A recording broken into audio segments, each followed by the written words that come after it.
Prime Productions here. You may notice that this is a different setup, surprise face reveal.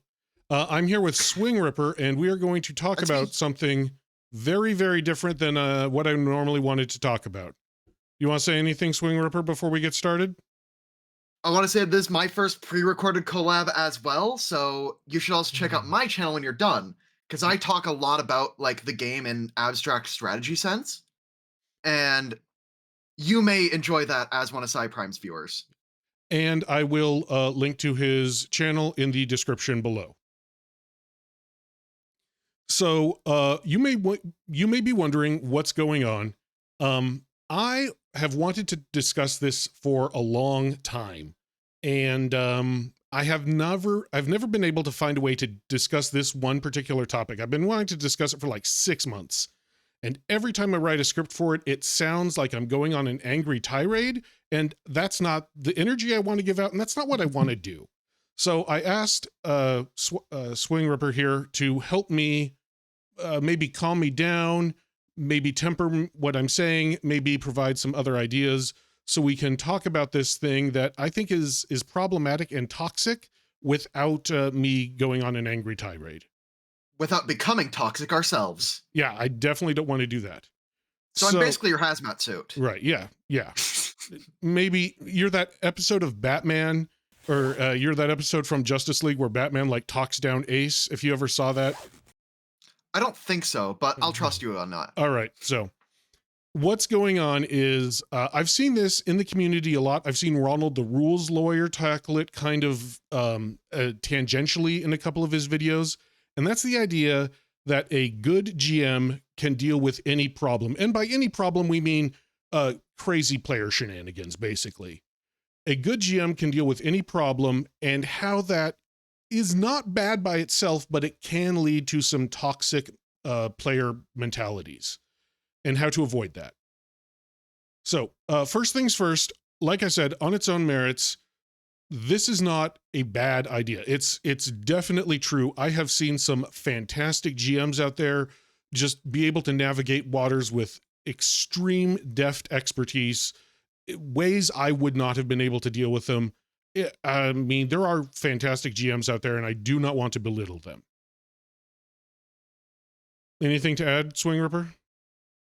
So I have actually also done some amount of dealing with player shenanigans, and I think that like the statement, again, it isn't wrong, but it's also a thing of the GM shouldn't have to. Right. And so we're all clear and on the same page, by player shenanigans, I'm not saying, oh, Steve's made a dwarf based on I'm a dwarf and I'm digging a hole. That meme, that by the way, that's me. I did that. That's fine. We're talking about, oh, I'm going to kill this plot critical NPC for the lulz because I'm messing with the GM. That kind of player shenanigans. Yeah. The type of player shenanigan that shows like a level of disrespect to the game, to the other players, to everybody else in the environment. And it isn't just the type of shenanigans of a joke character. It is actively harmful for the game experience for the table. Making other people not have fun. Yeah, that sort of thing. So there's 3 reasons that this can be problematic. Sorry, I'm looking down. I've got my notes over here. The 3 reasons that this can be problematic that I want to highlight today are that a lot of players then take this idea, which again is not wrong, and turn it into, if you can't deal with player shenanigans, or if you can't deal with these things, you must be a bad GM. The other problems I've seen are it discourages new GMs, and it is a way for bad or toxic players to place all the blame on a GM. Yeah. No, fully agree. Yep. So, like I said, first topic, it doesn't always, but it can lead to the thought process that if you can't deal with this problem, if you can't deal with these player shenanigans, that must mean you're a bad GM. And that's not true. That's not true in math, right? It's a logic, it's a logical fallacy, right? A good GM can deal with shenanigan players. Therefore, if you can't deal with bad if you can't deal with shenanigan players, you must be a bad GM. That's a logical fallacy. That's if A is part of B, B is not necessarily part of A. If a crossbow is a weapon, not all weapons are crossbows. Yeah. And this is where you'll really see like the problem player present the argument. Mm-hmm. It's usually in this format. And so if somebody is defending their actions with, you should have been able to handle it, you should have been ready, that is toxic. Another thing to note is that GMing takes multiple skills, and not everybody has every skill. So, you could be fantastic at improving NPCs. You could be fantastic at world building. You could be fantastic at like really engaging your players. If you're not fantastic at player shenanigans, that doesn't automatically turn you into a bad GM. I know personally I'm a tactician GM. I tend to really put the players through the ringer in ways that are still fair. Mm-hmm. Yeah. Another example I want to point out is some GMs are bad at coming up with storylines and they run adventure paths, and that's fine. Yeah. I know I don't have enough time to homebrew a whole bunch of stuff, so now I mostly run adventure paths when I GM, and there's a lot of skills that I've honed just because I don't have to focus on doing adventure paths. My thing here is, or focus on coming up with stories. My point here is just because I'm not good at coming up with adventure ideas or I don't have the time doesn't mean I'm a bad GM. And if your one hole is not being able to deal with player shenanigans, that doesn't necessarily mean that you are a terrible GM and you can't GM. True. And like for me, I can't run adventure paths very well because I feel too constrained by even the loosest guardrails. Yeah. I immediately see the guardrails and I want to drive the car off them and see how it tumbles. Yeah. And like that is a valid style of GMing too. Mm-hmm. And I know how to like get that car tumble in a way that is interesting. And so my GMing style was built off of that type of skill instead of the modules, but both are perfectly valid. I just ran a Season of Ghosts a few months back, or ended it, and it was great. All my players loved it. They had a great time. Don't spoil the big mystery in Season of Ghosts. If you've played it, you know what it is. Don't spoil it in the comments.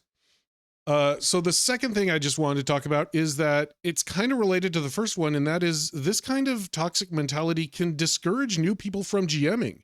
If your friend is a player and you are constantly saying, oh, you're a bad GM because you can't deal with our shenanigans, then your friend is going to be like, I can't deal with shenanigans. I should never try to GM. Yeah, absolutely. And this is really where I think the conversation we need to be careful about. Now, Pathfinder 2e does not have a GMing shortage. GMing is very fun in this game. And I personally enjoy GMing more than playing. That's just how I am. I like being the center of attention at all times, and I cannot handle being a side character. But anyway, enough about that. You'd still like to play every once in a while, I assume. Yeah, once in a while. To bully Ron exclusively. Okay, very good. Have you fit an entire building in that bag of holding of yours yet? No, but I have fit about 50 scrolls in it. Okay, good. And that's worse. Ooh, if it's a scroll of Cozy Cabin, you kind of have fit a building in there. Oh, I just have 25 copies of Helpful Steps. Oh God. I have ruined I'm playing through Triumph of the Tusk right now. I have ruined my GM's life with Helpful Steps. And that's on my Oracle, so it's only rank 1 Helpful Steps, but they're like, you need to build a siege tower to get into this balcony to assault this tower. I'm like, how tall is the balcony? 35 feet? No, we don't need a siege tower. Yeah. I've got a spiral staircase, it's fine. Yeah, but like, I do think that there are a lot of like people that are out there and are nervous about how can I get into GMing? And that's one of the things that I've been trying to approach because like I have recently, or like a while ago, made a video on everything you need to start GMing. Right. And it is very, very basic stuff because fundamentally, to start gaining experience, you don't need to know everything. Mm-hmm. I'd actually argue in a lot of ways, GMing is easier than playing. Oh, sure. Yeah. But like I said, if your friend is seeing all this crazy stuff going on with these player shenanigans and everybody's blaming the GM for these player shenanigans happening, then your friend's not going to want to try GMing. Yeah. And so we all need to be careful about how we treat GMs and how we treat new GMs, especially to make sure that they feel welcomed into the hobby and welcomed at the table. And even if they're not a GM right now, like if you keep on doing this, it's going to discourage people from even raising their hand and volunteering to GM. It can. I'm not saying it absolutely will. I'm saying it can. It's a contributing factor. Yeah. There are enough masochists out there that'll disagree in the comments down below. Oh yeah. Where I know all of them. Oh, yep. And they're going to go down there and they're going to type their comment verbatim, put in the quotes if you're quoting this part of the video to let us know you got this far. But they're going to say, actually, I started GMing because my previous GM was bad and horrible and couldn't deal with my shenanigans, end quote. Right. And like I said in part one, in step one, it takes all kinds, right? Some people just aren't good at dealing with player shenanigans. Yeah. I have a friend who's a great GM. He just has a terrible mastery of the rules. And I have to be there being like, if you want to follow the rules, this is how they go. But by the way, that is my big advice. If you are a rules lawyer and you cannot stop yourself, just start all your sentences with, if you want to go by the rules as written and not you have to go by the rules as written. That saves like 90% of problems. 2 thumbs up for me, because that is how I start every thing that I say. All right. So the final and probably most toxic thing I've seen, and again, this is not everybody, this is some people, and it can cause some problems, is that it puts all the blame on the GM. And I've seen players essentially use it to carte blanche, literally get away with in-game murder, right? I killed your plot critical NPC because I want to mess with you. You don't have a backup plan for that. You're the problem. You're the bad GM. Yeah.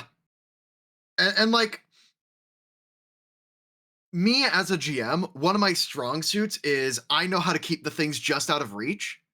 And if they manage to throw off my plans, I handshake and say, good job. Right. Like, but that's like my style of GMing because I don't have a script I'm trying to follow. I'm not following an adventure path. Right. And that's, certain GMs are going to be able to do that and certain GMs are not, right? And Yeah. if you're, and there are certain times where you're like, okay, you've met the king, you're level 3, he's asking you to do something, and Steve decides to shoot him with a crossbow for the lulz, and you're like, well, I guess the level 12 guards are going to come and murder you because you just assassinated the king. And then the players yell at you for like, oh, you couldn't handle our shenanigans. And I'm like, No, I've definitely been in situations like that. It is something that I've figured out how to build around for my style, but I can also talk about other GMs that get completely thrown off by stuff like that. Notably, a very good GM that a lot of you are probably familiar with is Ronald the Rules Lawyer. He has never run a game outside of an adventure path in his entire career. Yeah. And he is very good at keeping track of those adventure paths, makes them come to life. But when we derailed the adventure in Outlaws Valkenstar because we decided to go loud instead of quiet and all got captured, he didn't really know what to do with us. Right. And he even asked me for advice because I did deal with that kind of stuff before. Yeah. And like I said, like, yeah, if that's outside of your level of skill set, I mean, that's just who you are as a person, and you shouldn't be thrown under the bus for maybe being fantastic at character voices, fantastic at engagement, fantastic at world building, and dealing with player shenanigans is like your one whole. You are not automatically the worst GM ever. And there are other things other than killing, plot critical NPC, and that is like building, this is not so much a problem in Pathfinder 2, but in Pathfinder 1 it was a major problem, building a stupid overpowered character that can just totally throw off game balance on purpose and make the game either unfun for you, in which case you get to blame the GM, right? Oh, you're not challenging me. Or you make it so, or the GM makes it so difficult that it challenges the power player, but all the other players are like killed incidentally. Yeah. And then you have the people who are intentionally just trying to mess with you. You know, I'm intentionally trying to wreck your game. If you can't fix it, you're the problem. This is obviously a worst case scenario. A lot of people will say, well, just stop inviting that player. But what if you don't have that option? What if you only have 4 players in your area? What if they're your friend and they just think that's funny in playing Pathfinder, but in every other situation, they're fine? You know? Or what if there's some other intergroup dynamic that is hard to deal with? Yeah. There are times when that isn't super simple. Yeah, certainly. And I will note on the power gaming character thing, because that is kind of my domain, as the known power gamer of Pathfinder YouTube, or Pathfinder 2e YouTube specifically. I came to Pathfinder 2e because it is a spot where I could power game without ruining the experience. Yeah. So, like, I would play 5e and I'd feel like I'm holding a hand behind my back and not playing as best I could for the sake of the game and the experience, because that's what I needed to do.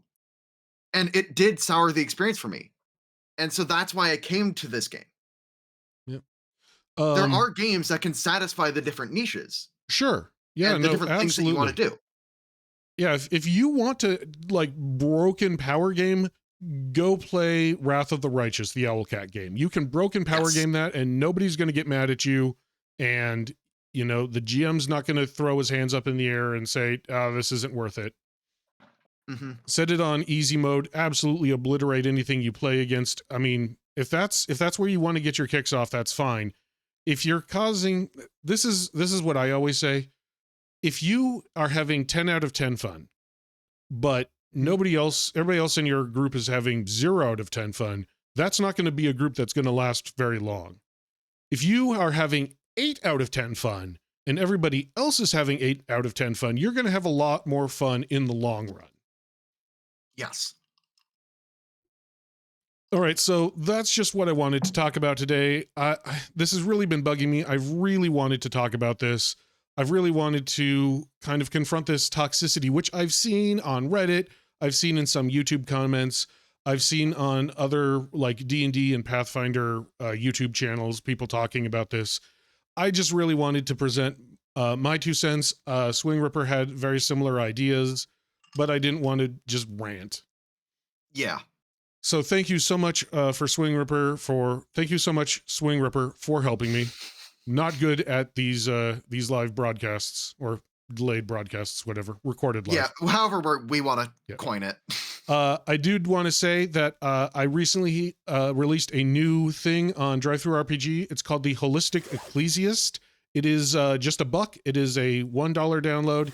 It is a new doctrine for priests that focuses around unarmed combat, even if you don't worship a Rory. They don't get bonuses to athletics checks to grapple. I'm sorry.